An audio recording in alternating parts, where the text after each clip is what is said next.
Hi, everybody. I'm Alexis Carrico. I am the creator of Jam with Latin, and I have been homeschooling for 13 years. I have three students, three children myself. One is graduated college. He's 22. He lives in Austin.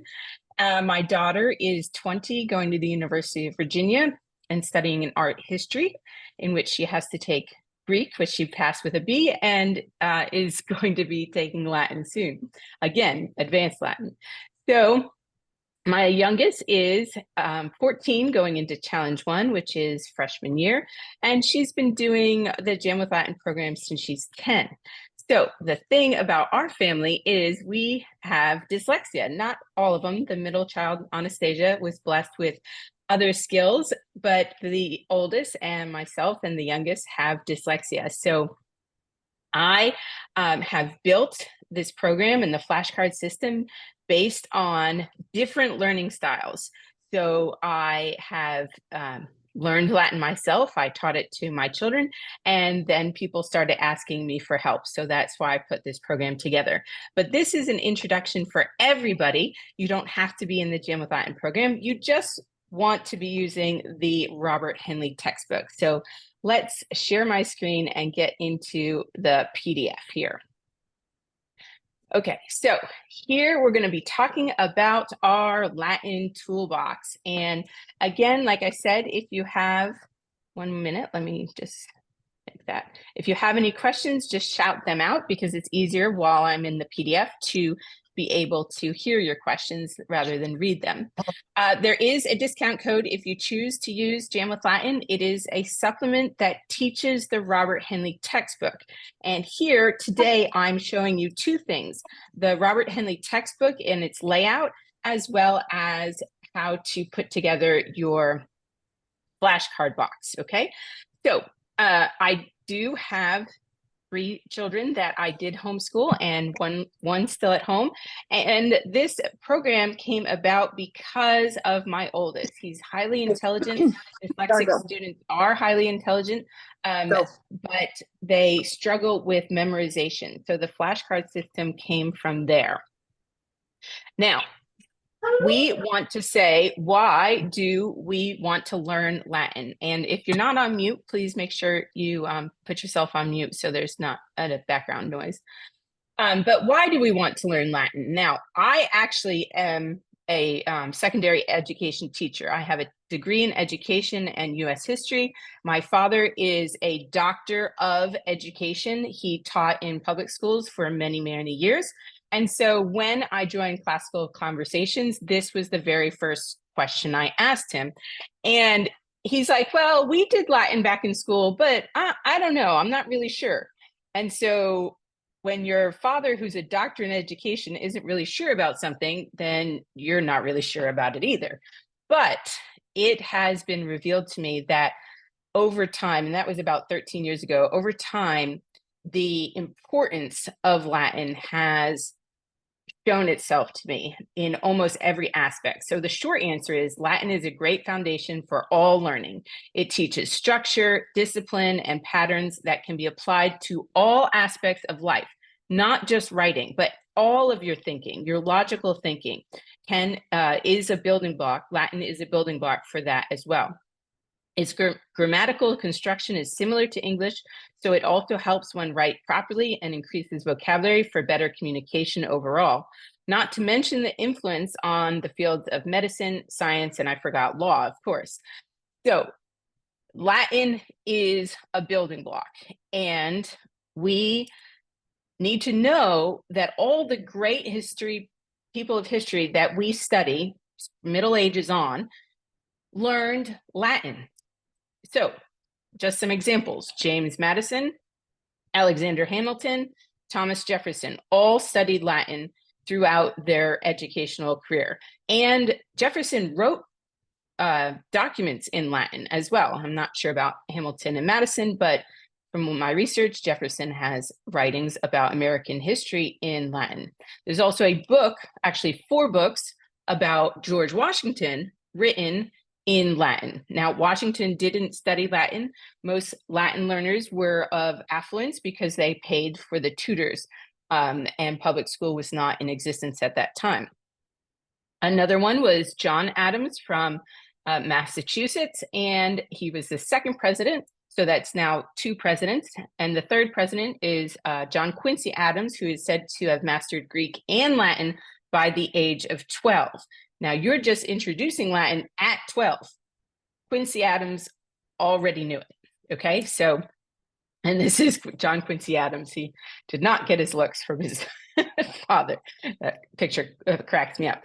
Some more modern people that you know as C.S. Lewis, Chronicles of Narnia, Oscar Wilde, who was an author, playwright, and poet, and most recent person that you could associate with is Mark Zuckerberg, creator of Facebook, who studied Latin and ancient Greek in high school. So you could see that the foundation of our great thinkers, the people who have given us great works, all studied Latin. And so I want to show you how important it was in their lives and that it can be as important in your life as well. So on to the books that we need. Here in Classical Conversations and the Jam with Latin Classroom, we study using the Robert Henle Latin book and grammar book. Now, these books were written in 1945, so their setup is a little bit outdated, and sometimes they're hard to understand.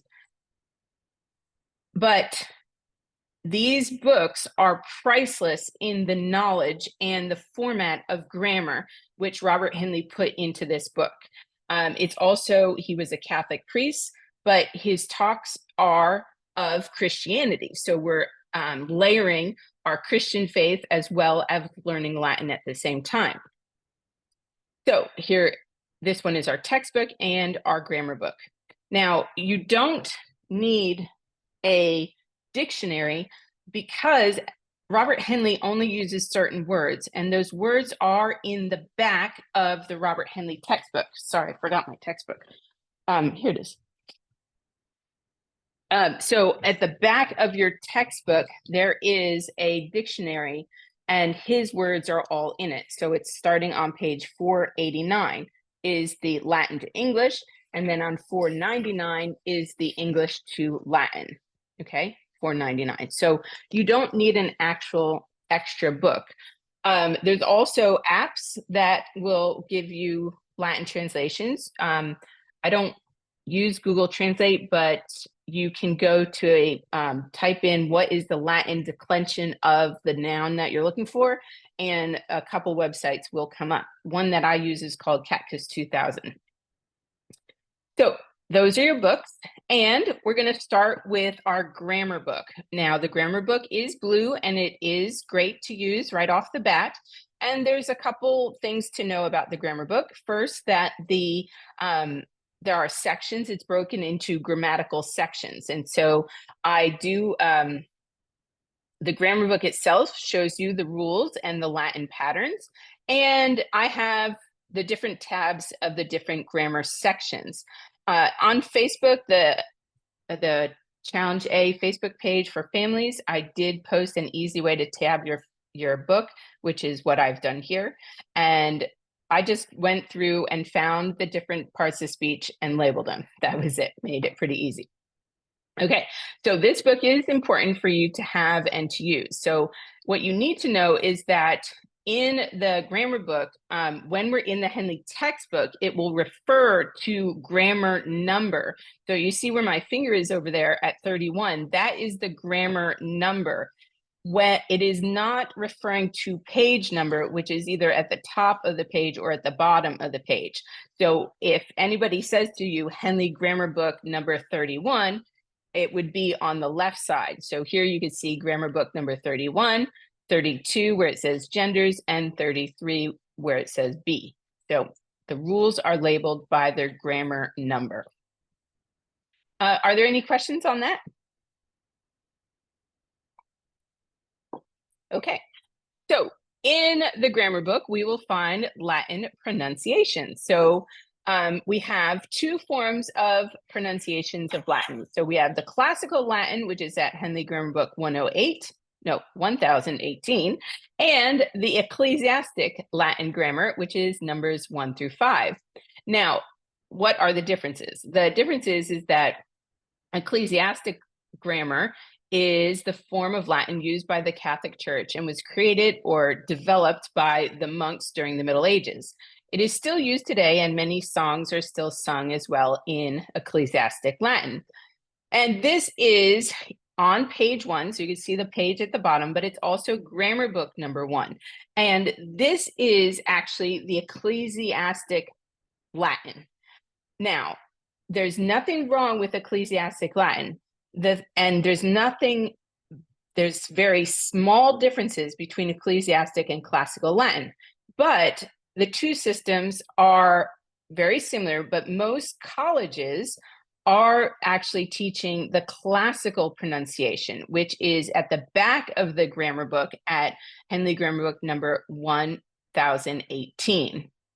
And Henley labels this type of pronunciation as the Roman system.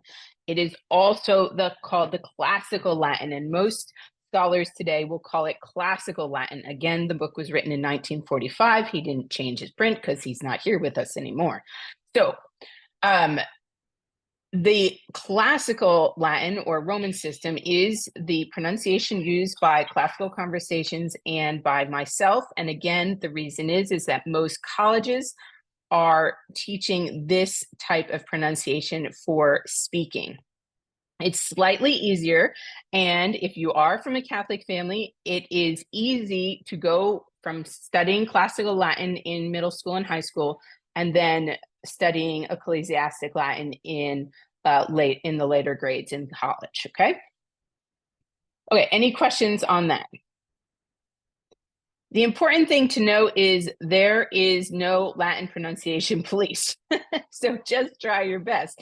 There are videos. There's Latin tutorial, I think, Latin tutorial. There's a great guy who goes over the vowels and the consonants.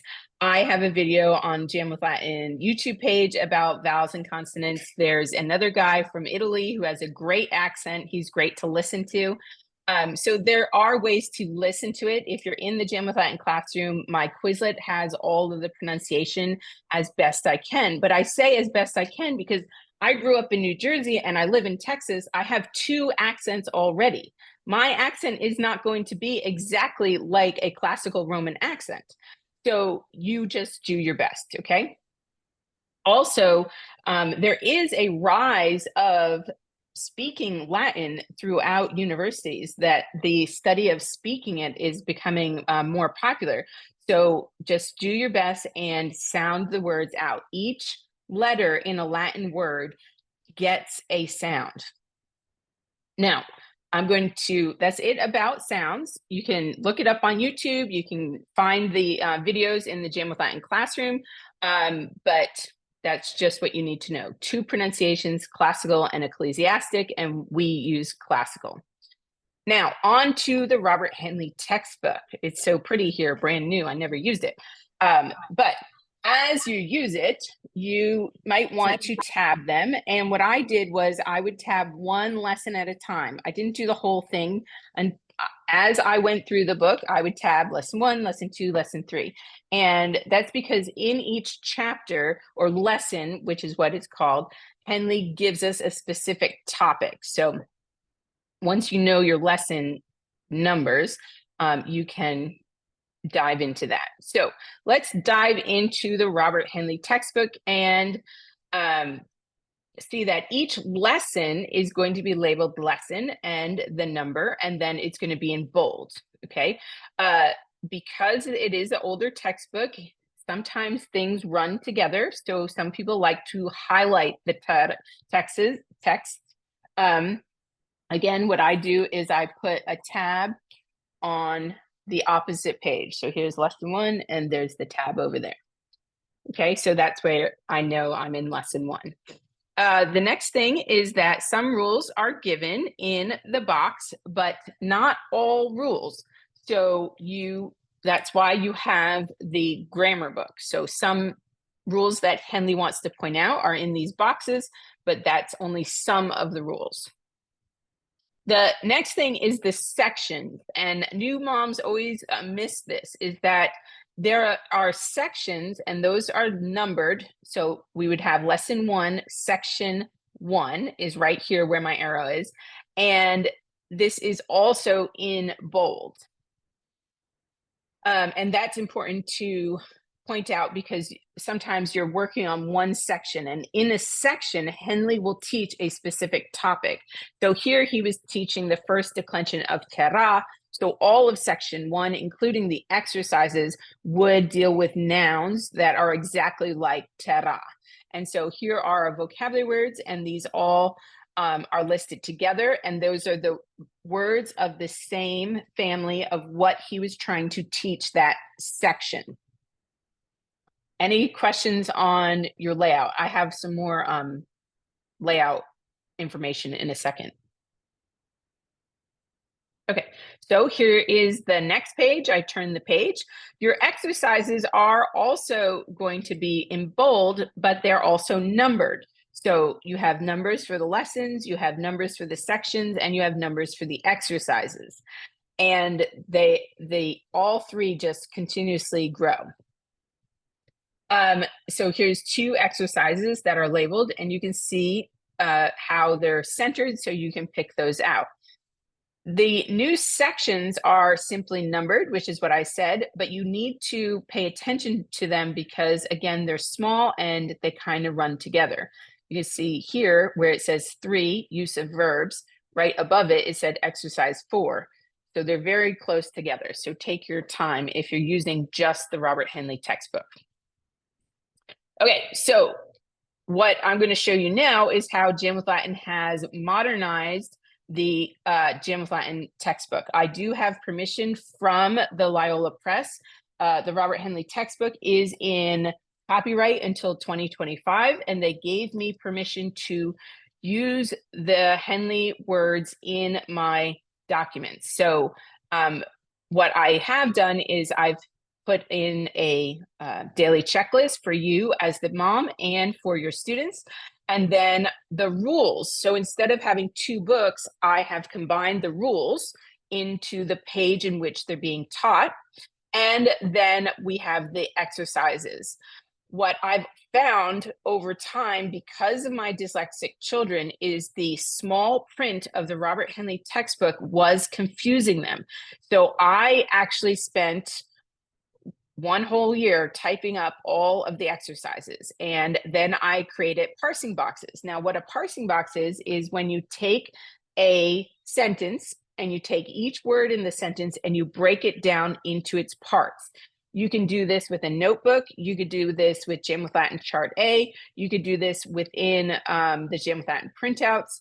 You could do it on a whiteboard, but all you're doing is finding the different parts. And the more you understand the parts of a word, the more you will understand how to use them in a Latin sentence. Oops, sorry about that. Okay, so here is what we were main focus on, is writing out flashcards. So in the Henley book, he just has vocabulary. What I've done is anytime there's new vocabulary, I instruct you to make flashcards, and I'll give you an example.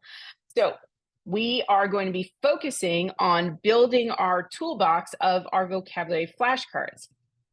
And you can't build a house without a proper foundation. So you really can't learn Latin without knowing the patterns of Latin. And creating your flashcards is your toolbox to build your Latin knowledge. Okay, so think of your flashcard box as your child's toolbox, and he's going to work. Okay, so the flashcard system, which I created about 10 to 13 years ago, starts with pink for feminine nouns, and then blue for masculine nouns, white for neuter nouns, orange for prepositions and conjugations, green for adjectives, and verbs and adverbs are yellow. And there is a Jam with Latin YouTube page just on flashcards, or video on how I make them individually, but I'll show you a little bit about them here. So genders. in English, we don't usually apply genders to our words, but in foreign language, applying genders to words is usually used. So in Latin, there are three common genders and then one that's labeled common. So this is something new to the students. So blue flashcards mean a word is masculine. And in my flashcard box, I can pull out one of my piles and I can see, oh, this one is masculine. Do I need this one? Nope. Do I need this one? Maybe. Okay. So then the pink is feminine. Oh, here's a feminine noun. I need this one. And then neuter is white. Now here on the page, I have it as green, but neuter is white flashcard. A common noun. So common nouns are not usually, they're not common actually, but what it means is that a word could either be masculine or feminine. In the Robert Henle textbook, he always makes a common word masculine.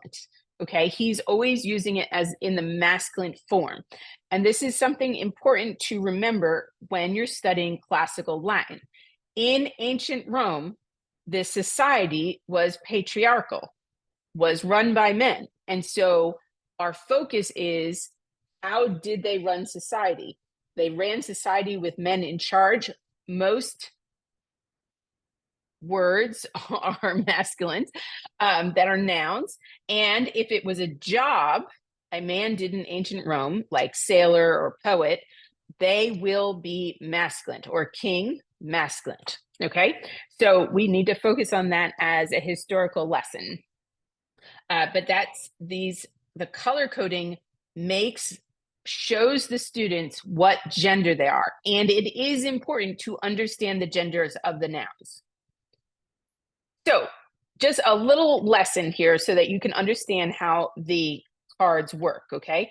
So when we grow a noun in Latin, a noun of the same declension always has the same endings, okay? And you have singular endings and you have plural endings. And the reason I say it's growing the nouns is because the roots, the endings, never change, okay? So the stems will change, but the roots will not change. So in foundations, if you're in classical conversations, your child learned in cycle 1, I am, I, aurum, is, as, is. These are always the endings of first declension nouns. Now, when you see your vocabulary words, you will, even in the dictionary, you will get two forms: the nominative case, which nominative means subject, and your example word is terra, and then the genitive, terrai. And the reason we need two is because the genitive, the second one, is where we find the stem. We drop the AE ending, that's your ending, and you have your stem. So ter is the stem. To that, I'm going to put I am, I am, is, as, is. So what we're doing is we're getting a stem plus the declension endings equals a brand new case. So let me show you on Jam with Latin chart B how that works out. So all of our charts are labeled with the cases in Latin and in English. And then you have the nominative at the top and the genitive. Those are the two that are given to you in a textbook. From there, you have to build the rest of your noun. So you either have to, and you have to memorize your endings, which is where the cards come in handy. So you have to know that terra, terrai is first declension feminine. And if I wanted that word in nominative plural, what would I do? I would either pull out my flashcards for terra, terrai, or I would have it memorized. So there is my flashcard with the earth or land, then the cases, and the full declension. Okay, so this is going to happen to every single noun. Every single noun will have a stem, and every single noun will have endings. And we actually have 5 declensions. Actually, 7. We actually have 7 declensions because we have first declension feminine, second declension masculine, second declension neuter, third declension masculine and feminine, third declension like pars, third declension neuter, oh, it's 8. Fourth declension and fifth declension. So there's actually 8 declensions that you will learn through lessons 1 through 6 in the book, in the textbook. Okay, so again, the stem, which comes from the genitive, plus the declension endings equals your brand new case. So these are the words that you have that are given in the beginning of lesson 1. We have terra, terrae, earth or land, porta, portae, gate, Maria, Mariae, Mary, nauta, nautai, sailor. And that one is masculine because it's a job a man would have done in classical Rome. Victoria, Victoriae, wic. So in classical Latin, the V does sound like a W, and it's where the French get the W for their V, and the W is from V in Latin. Victoria, Victoriae, Silva, Silvae, Gloria, Gloriae. Oh, I forgot to tell you the translation. So Victoria, Victoriae is victory. Silva, Silvae is forest. Gloria, Gloriae is fame or glory. And Provincia, Provinciae is province, like the land. Okay, so brain power. This is why you want to write out your own flashcards. When your students write their own flashcards, their brains will see the patterns. They will be working neurons and building those connections, and they will be strengthening their writing skills. So one thing I always tell parents is it doesn't matter what your students' cards look like, as long as they have all the parts necessary, because it is putting the patterns in their brains. Now, my cards are super neat because I write my cards 3 or 4 times to get them that neat. My handwriting is actually atrocious if I go quickly and I look like I'm writing as a doctor. But for presentation, I have taken my time and I write them out. Another thing on my Facebook page, YouTube page, is that I have a thing called a vocabulary notebook. So if your child does have really large handwriting, creating a vocabulary notebook is another option, where you have blank paper, alphabet dividers, and you write out the full declension like you have it here, and then you file it under the A, B, C, or D, wherever it goes. So filing is also a skill. Filing is a skill, building that skill of putting things away. You'll always put your flashcards away. That's another skill. So all of this together is building skills that will help as they are growing their brains. So here is your Latin toolbox. When you're in Challenge A or Class A, you just need a small toolbox. And I have a link for this in the Jam with Latin classroom.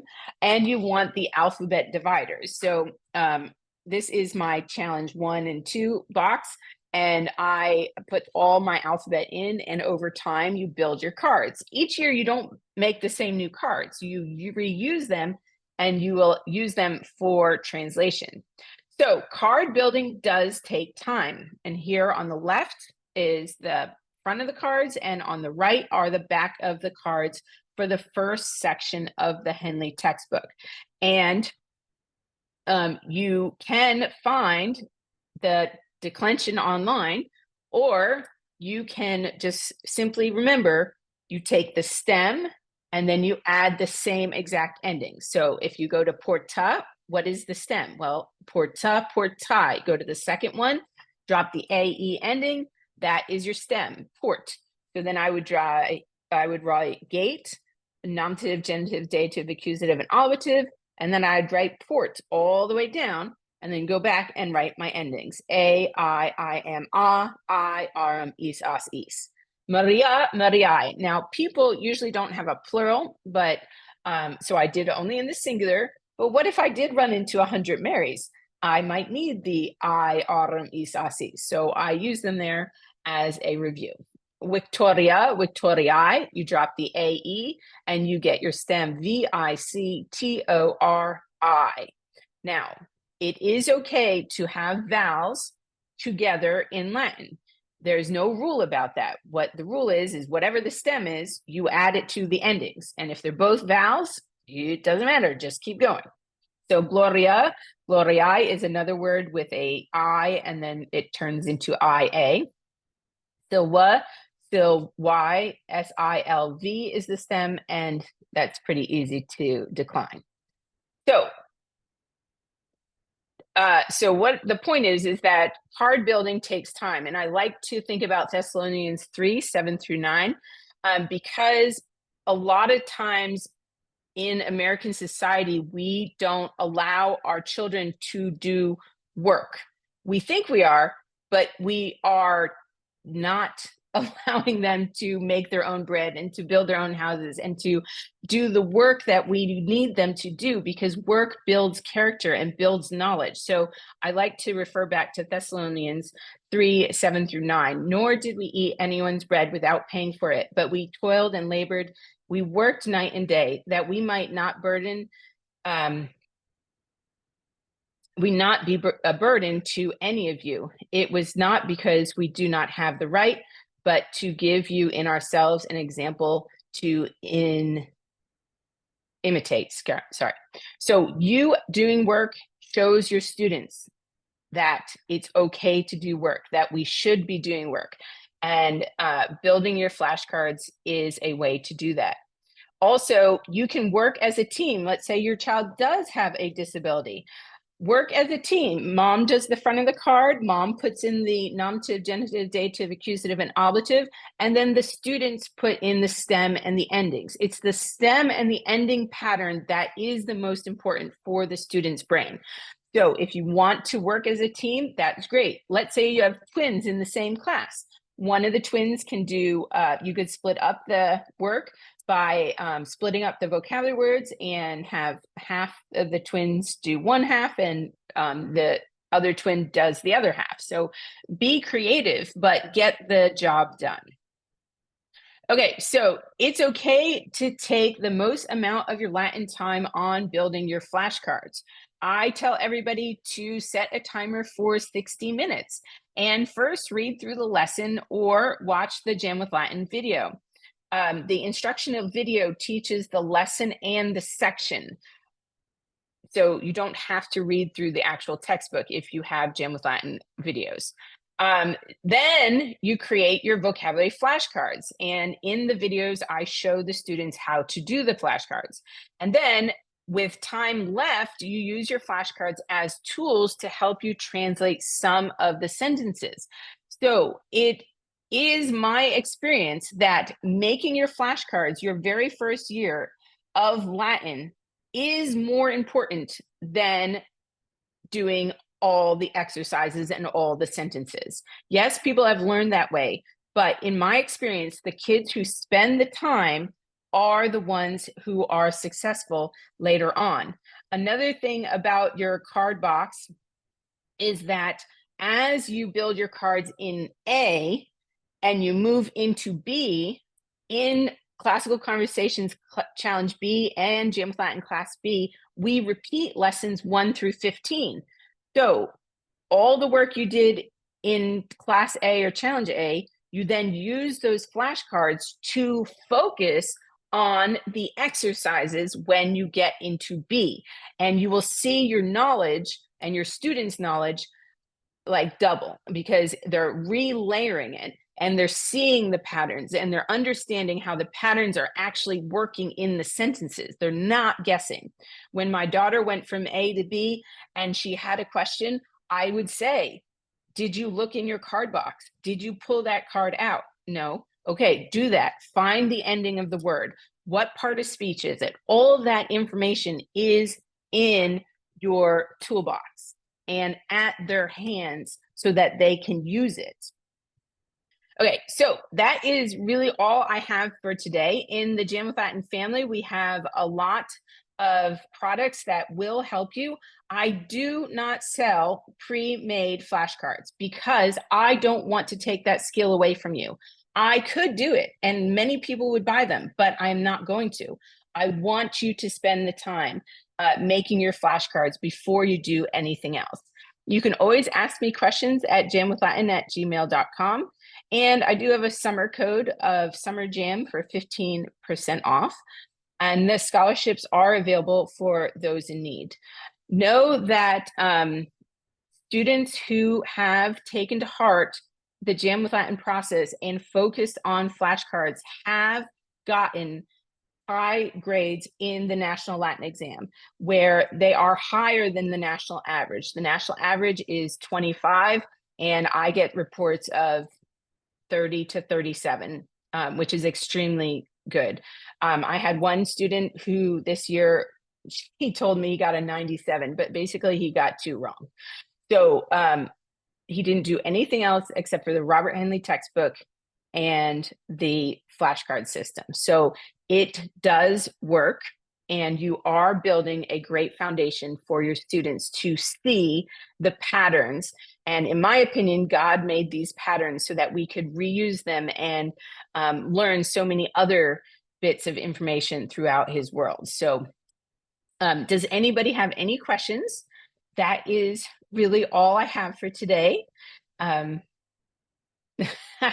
If you don't have any questions, I will turn off the recording, but you could stay on and let me know if you have any additional questions. I have a question. Sure.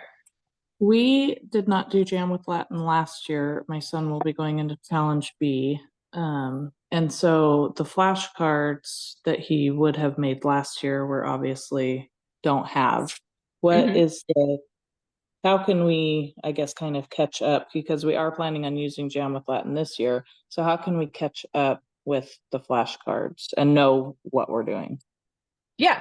So the greatest thing is that if you already purchased a class, in there is the workbook for the year. And what I've been suggesting for summer work is that you print out your workbook for whatever class you're in and watch the video, because I am instructing on the flashcards, and then make the flashcards and then stop. Don't do anything else. Like, you don't even have to study them.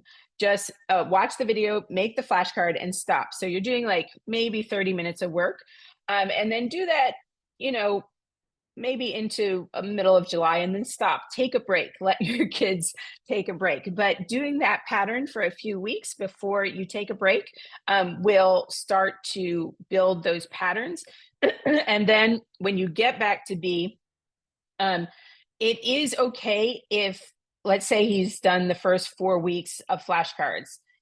If he goes back to those 4 weeks and he studies the flashcards and uses them for the exercises, when he gets to week 5, it's okay to focus back on the flashcards, because if you intend to do challenge 1, you will then repeat that process where he will use those flashcards to do the more advanced Latin in challenge 1, because in challenge 1 you repeat, and in Jam with Latin class C you repeat lessons 1 through 29. So it is okay, even in B, to spend more of your time on the vocabulary. But set that timer for 60 minutes once school starts, because the kids will lose interest and they can't work more than an hour online. So, but it is possible, even if you were not in Jam with Latin class A, to be successful in B. That student that I was telling you took the national Latin exam and got the 97. He did not use class A. He actually admitted that he didn't even understand Latin his first year, but doing the process in the Jam with Latin classroom built his knowledge, and he was able to be very successful with it. So even though you're coming late, it's okay. It will still layer the information that your child needs. Thank you. Okay, and one other question. Sure. I will also be directing. So do you recommend buying the Class B and the Class B director's combo?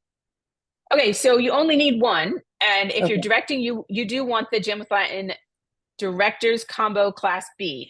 And so the combo classes are for any adults who want to get a jump start on their Latin. There's 7 weeks of like a boot camp for the adults, and then the full year of the student class is in there as well.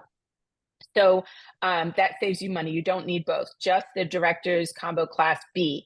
For anybody who is a director, the combo classes have full lesson plans for the whole year to use in your community day. And I did B for 3 years, and now I'm going to 2. So I understand the time management, and that's built into the lesson plans. So Okay, that's funny. I actually did 2 last year, and I'm dropping down to B. maybe I'll call you for help then. It was a lot. Okay, so any other questions? I have to end the recording. All right, so I'll stop the recording. If you have a personal question you don't want recorded, you can stay on the line and ask, or you can have a great weekend and enjoy your time with your family.